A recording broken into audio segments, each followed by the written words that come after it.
pas grand-chose en sophrologie. C'est seulement que c'est une mise en pratique, une mise en application de certaines pratiques de mieux-être, de développement personnel, et qu'il y a une sophrologie qu'on dit orientaliste, donc qui s'inspire beaucoup des pratiques yogiques et bouddhistes ou indiennes. Donc voilà, le zen c'est très simple et c'est basé en fait sur des postures essentielles et fondamentales de l'être humain. La première posture fondamentale du zen, je vais vous la montrer. Je vais poser ça. J'ai une voix assez forte, alors je sais pas si ça va. Donc voilà. En fait, l'être, avant les êtres humains, les dessins marchaient comme ça. Voilà. Et puis petit à petit, ils sont assis, ils sont redressés, on voit avec les consciences, les gorilles, ils sont bien droits comme des maîtres zen. Et puis en fait, petit à petit, ils sont redressés, ils ont marché comme ça, ils sont redressés, et la conscience humaine a évolué en même temps que la posture, en fait. On voit que la posture du corps est une pensée fondamentale. Par exemple, on voit Usain Bolt, qui est le coureur le plus rapide de l'humanité, qui va faire un truc comme ça. On a tout le monde a compris ce que ça veut dire. Pourtant, il n'y a pas de mots. Il n'y a pas de nom pour l'appeler. C'est juste une posture. Donc, la manière dont on s'assoit, la manière dont on marche, ce qu'on fait avec ses mains, tout ça a une importance fondamentale. Alors, dans le zen, il y a la posture du Bouddha, qui existait avant le Bouddha, puisqu'on l'a décrit dans la Bhagavad Gita, qui est encore plus ancien que le bouddhisme. On conseille de s'asseoir sur un coussin d'herbe.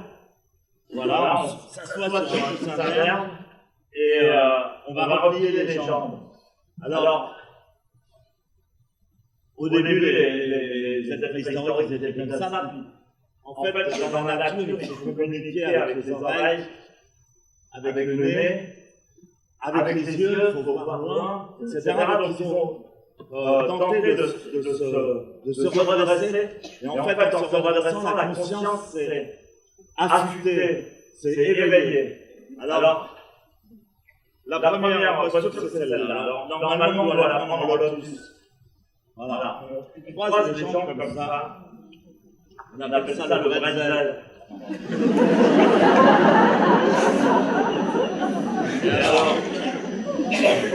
Donc on croise les jambes comme ça, mais c'est très important de pouvoir prendre cette posture parce que, en fait, la dame avant parlait de dynamisme et de relaxation. En fait, on a le système nerveux sympathique, parasympathique. On a les muscles extérieurs, on a les muscles profonds. On a la respiration superficielle, la respiration profonde. La conscience superficielle ou le cortical et la conscience profonde, le cerveau reptilien ou le cerveau moyen. Donc, dans cette posture-là, pour se tenir bien droit, il faut pousser la terre avec les genoux. Hein? Il faut pousser la terre avec les genoux. Ça demande un effort. Donc, pour être dynamique, pour avoir une belle posture, mon maître insistait beaucoup sur la beauté, la force de la posture. Il faut pousser la terre avec les genoux. Mais là, comme les pieds sont en lotus, plus vous vous relâchez, plus les pieds poussent sur les cuisses et plus les genoux poussent sur la terre. Donc plus vous vous relâchez, plus vous êtes dynamique, plus vous êtes droit, plus vous êtes fort. Donc c'est pas de la relaxation comme si on le faisait dans un fauteuil ou dans un lit, ça a vraiment rien à voir. Mais c'est une manière d'abandonner en fait le corps à lui-même, d'abandonner le corps à lui-même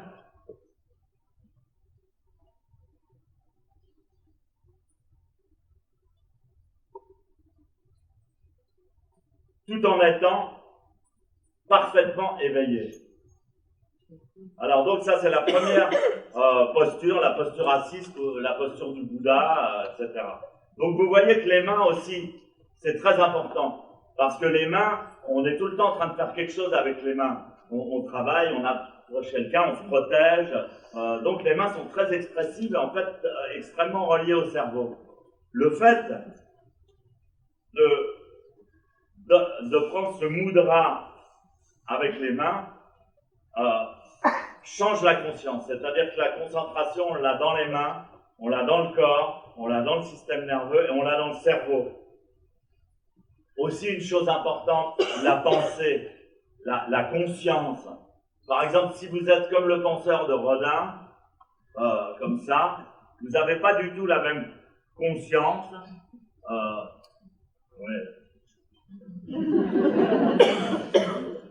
Vous n'avez pas du tout la même conscience que quand votre posture est parfaitement droite et que vous avez spécialement la nuque tendue, la tête bien droite, ouverte vers le ciel, le nez, le nombril aligné, voilà, et que vous respirez de tout votre être. Donc à ce moment-là, la pensée n'est plus dissociée du corps. Il n'y a pas une dissociation entre notre conscience et une seule cellule de notre corps. Dans le zen, on appelle cela corps-esprit, en un seul mot. Donc voilà la posture fondamentale zazen. Je vous l'ai montré, la posture assise. Ensuite, vous avez la deuxième posture. Je suis obligé de faire des efforts. La deuxième posture, c'est la posture en marche.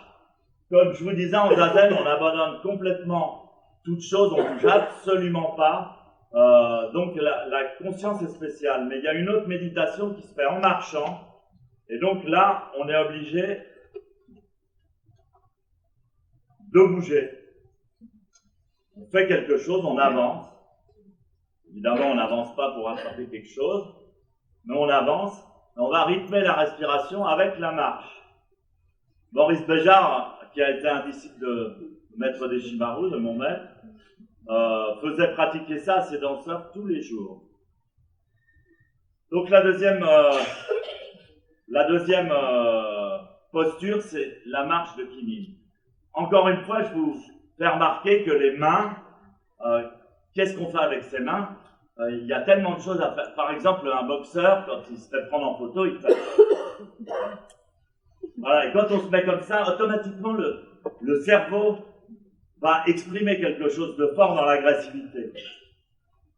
On peut mettre les mains dans les poches. Est-ce que j'ai mon portefeuille? C'est bon? On va pas voler mon portable, tout ça. On peut mettre dans le nez. On peut faire des... Tout ce qui a été construit ici a été construit par des mains. C'est extraordinaire, la main. Il n'y a aucun animal, à part nous, qui avons des mains, et elle est reliée à notre évolution, en fait, à l'évolution de notre conscience. Et bien là, les mains aussi méditent. C'est-à-dire, on met le pouce dans le poing, on place la racine sous le sternum, on met l'autre main dessus. Donc, ce sont des détails posturaux qui existent depuis le Bouddha et qui sont transmis. Déjà, on a des textes très anciens de 2000 ans où il est expliqué qu'ils ont été transmis en Chine depuis l'Inde et que c'est vraiment une transmission orale de personne à personne. Vous voyez? Donc, dans le bouddhisme, il y a beaucoup d'aspects, mais l'aspect méditatif et postural est très important. Il y a les grands disciples, Sariputra, il y avait deux grands disciples du Bouddha qui s'appelaient Sariputra et Mokuren ou Modgalyayana. En fait, ils avaient un maître spirituel, etc., mais le maître spirituel n'était pas sûr de lui. Il disait, ouais, mais moi je suis pas sûr d'avoir trouvé vraiment le truc pour sortir du problème de la vie et de la mort. Et il disait, bah, écoutez, on va chercher. Et le maître a dit, écoutez, si vous trouvez vraiment un maître qui enseigne ça, prévenez-moi, j'irai avec vous et j'irai le suivre. Et un jour, il voit un moine comme moi, vous voyez, il regarde le moine qui marche sur la route, etc. Ils sont ils sont vraiment stupéfaits par la beauté de cet homme. Ensuite, le moine s'arrête dans un bosquet pour faire pipi. Vous voyez, un type qui fait pipi, il est très concentré. Et ils sont vraiment... alors, Saripoutra, qui est considéré comme une des plus grandes intelligences de l'Inde à cette époque-là, va le voir et lui dit, écoutez, on est tellement stupéfait par votre prestance, votre allure, parce que vous dégagez, quel est votre maître, s'il vous plaît? Et donc il lui a demandé quel était son maître. Le gars, il a dit, ben voilà, mon maître c'est Shakyamuni Bouddha, explique-nous quelle est sa doctrine. Le jeune moine dit, mais je peux pas vous le dire, je suis trop novice, je veux pas dire de bêtises, mais... Et finalement, ils ont suivi ce garçon seulement à cause de la manière dont il marchait et de la manière dont il dégageait quelque chose. Donc voilà, la deuxième posture, c'est la marche. Et c'est important, parce que les gens, ils font zazen et tout, c'est très fort le zazen. Il y a même des gens des arts martiaux qui viennent, ils disent, mais c'est puissant, effectivement, quand on reste une heure comme ça. Bon, et ils disent, ouais, mais alors, ce qu'on aimerait, c'est... après le zazen, dans la vie quotidienne, on aimerait retrouver cette énergie, cette plénitude, même ce calme et cette concentration dans la vie quotidienne. Comment faire? Effectivement, c'est un petit peu difficile, parce que la posture de zazen est extrêmement spécifique. Bon, donc, le kinin, on s'en rend pas compte au début, c'est technique. Alors, il faut que je mette la main comme ça, il faut que je mette le pied comme ça. Alors, on est concentré sur tous les détails, mais une fois qu'on l'a intégré, ça veut dire que n'importe quand dans la vie, alors moi j'oublie toujours de le faire, mais bon, peu importe, n'importe quand dans la vie,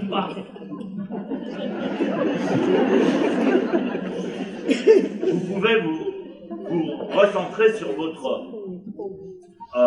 être spirituel, sur votre être qui ne fait pas de conneries, quoi. Donc, alors, je continue. Je vous ai parlé des mains. Et donc, la posture fondamentale religieuse, là, c'est celle-là.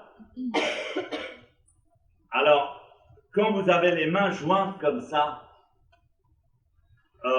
rien que de faire ça, ça a un effet sur le cerveau et ça construit un pont entre les deux hémisphères cérébraux. Voilà. Donc ça, c'est une posture qui est employée dans toutes les religions et qui est toute simple. Donc, vous voyez les mains, l'importance réelle des mains, quoi. Bon, alors, la troisième posture, il y en a deux. La troisième posture, je croyais qu'il y en avait quatre. Ah oui, il y a la posture allongée, mais ça, c'est très grave. Il y a la posture allongée, comment dormir. Alors, je vous ai expliqué donc, que les hommes préhistoriques gambadaient à quatre pattes, petit à petit se sont dressés, et puis que notre évolution vient de notre posture, de l'irrigation de la colonne vertébrale qui monte vers le cerveau, et du cerveau qui a un instrument absolument extraordinaire, dont on ne connaît l'utilité que de 10 ou 15% de sa surface, c'est-à-dire qu'on a un gros truc entre les oreilles qu'on sous-emploie, quoi. Et donc,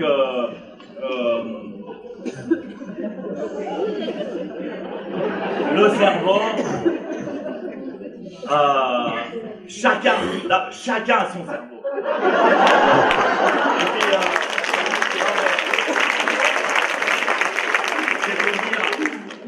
chacun a son cerveau en plus.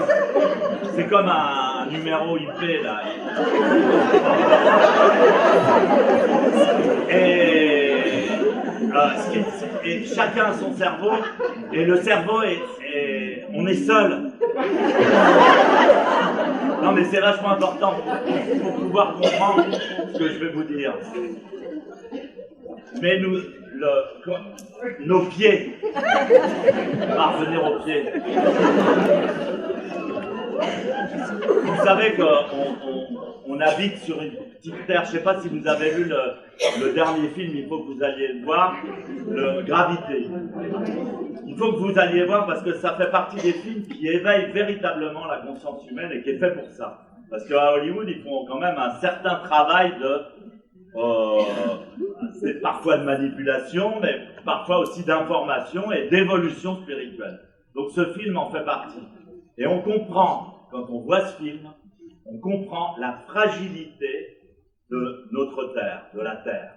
On comprend qu'on a une atmosphère au-dessus de la tête. On regarde le ciel, on dit « Ah, le ciel est bleu à l'infini. » Non, pas à l'infini, 30 km. Pas plus. 30 km et on arrive déjà à la fin de l'atmosphère. Enfin bon, c'est entre 30 et 1000. Ça commence. Non, 1000 km. Non, mais c'est pas vrai. Même 1000 km, c'est rien du tout quoi, par rapport à l'espace.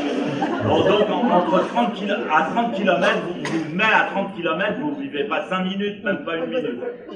Voilà, donc, nos conditions de vie, mis à part tous les impôts et la merde, nos conditions de vie, de survie sont précaires, fragiles. La Terre est un petit être fragile, vivant. Et notre biosphère, si vous voulez, pour employer un langage plus précis, notre biosphère est minuscule et fragile, il faut la préserver et tout ça, on devrait toujours avoir souci de préserver ce truc. Bon.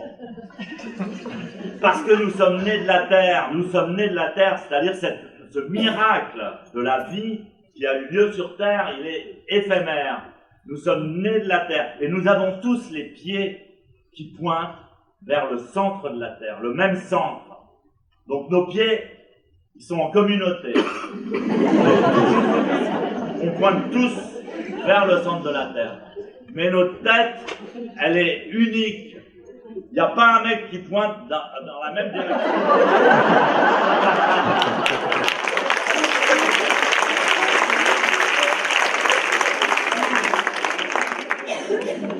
D'où le fait que, d'où la troisième posture que je vais vous montrer, qui est commune à beaucoup de religions, qui est ce qu'on appelle la prosternation. Donc nous on l'a fait comme ça.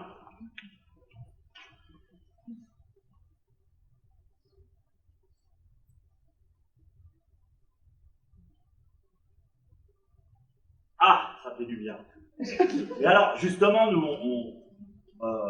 je veux dire, quand on pratique, c'est pratique, c'est comme quand on fait l'amour. Bon, parfois on ne fait pas l'amour pendant 10 ans, 5 ans, 6 mois, je sais pas. Et quand on fait l'amour, on dit ah, ça fait du bien. J'avais oublié comme c'était bon. Quand on fait ça, c'est la même chose. Je ne plaisante pas. On reformate son cerveau. Quand on met son cerveau dans l'alignement avec le centre de la Terre, on reformate son cerveau. C'est pas seulement une question d'humilité ou de se prosterner devant des statues ou devant je ne sais quoi. C'est vraiment un truc magique et fondamental, un truc de chaman peut-être. Eh bien, dès le moment où vous faites cette prosternation, et mon maître il disait, mais si les chefs d'État faisaient une fois par jour une prosternation, ça changerait complètement la face du monde. Parce que c'est pas du blablabla, c'est pas de la mystique, je suis sûr qu'on peut le calculer scientifiquement. Et donc, ça reformate le cerveau de toucher en bas. Il est toujours là dans sa ligne individuelle et tout ça, et là on se relie à sa racine, à ses frères, on se relie au centre de la Terre, et bon, c'est super. Et franchement, moi, ça m'arrive de le faire, et vraiment, je sens un truc dans la tête, ça me fait énormément de bien. Et en même temps, ça fait du bien, et en même temps, disons que ça relativise le mal qu'on fait sans le vouloir autour de nous. Voilà. Donc c'est une bonne médecine. Donc ces postures, effectivement, ce sont des bonnes médecines fondamentales. Alors, moi j'avais préparé un petit texte un petit peu intellectuel. Mais bon, c'est trop, j'arrive pas à passer de l'un à l'autre, c'est un peu difficile. Et donc, qu'est-ce que j'ai dit dans ce texte?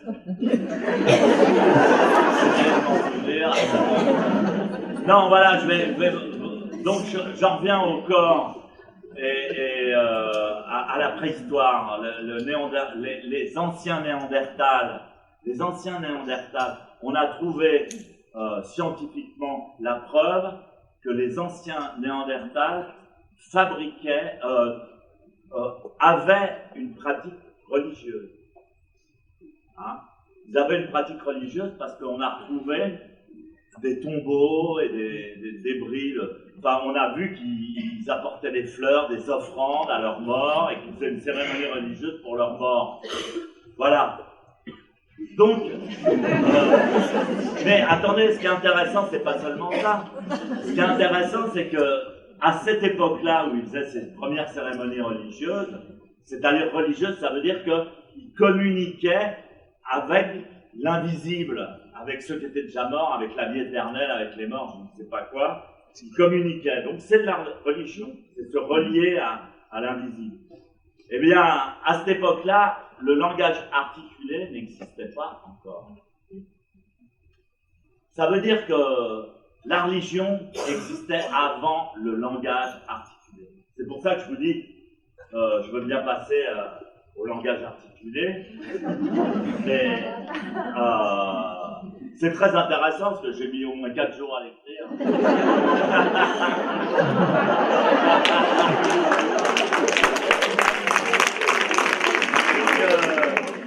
Et mon maître disait toujours, le zazen c'est la religion avant la religion. Alors on lui disait, ouais, tu veux toujours être le premier. Non, la religion avant la religion qu'on connaît, où on se réfère à des livres. On peut pas, les livres c'est après la religion, c'est pas avant. Et donc avant, l'homme savait même pas parler. Qu'est-ce qu'il disait? Mais il faisait ça déjà. C'est des postures qui sont préhistoriques. C'est quelque chose de vraiment préhistorique. Combien il me reste de temps? Ah, il me reste plus que 3 minutes. Ah, c'est bon alors. Qu'est-ce que je voulais dire d'autre? Bon, je voulais dire par rapport à la sophrologie. Je voulais parler du zazen traditionnel. Je me suis accoutré comme ça pour vous montrer ce que c'est un moine traditionnel.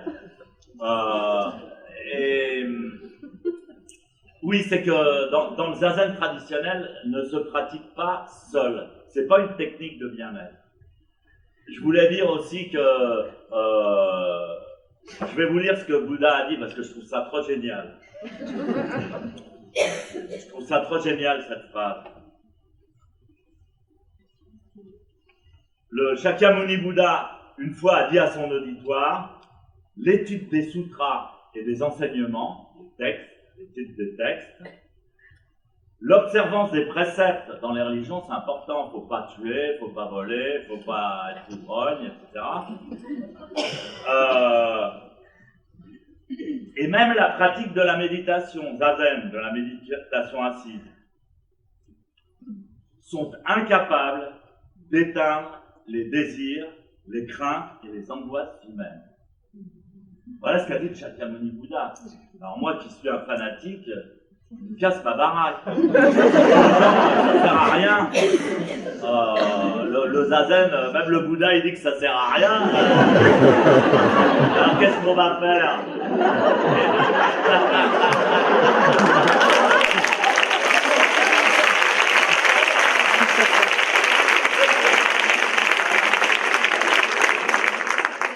Donc voilà,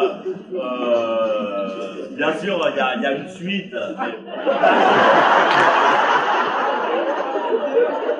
Donc voilà,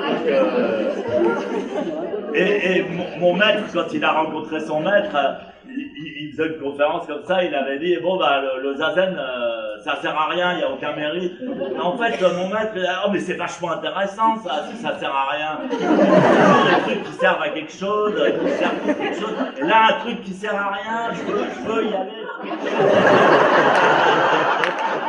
Voilà. là.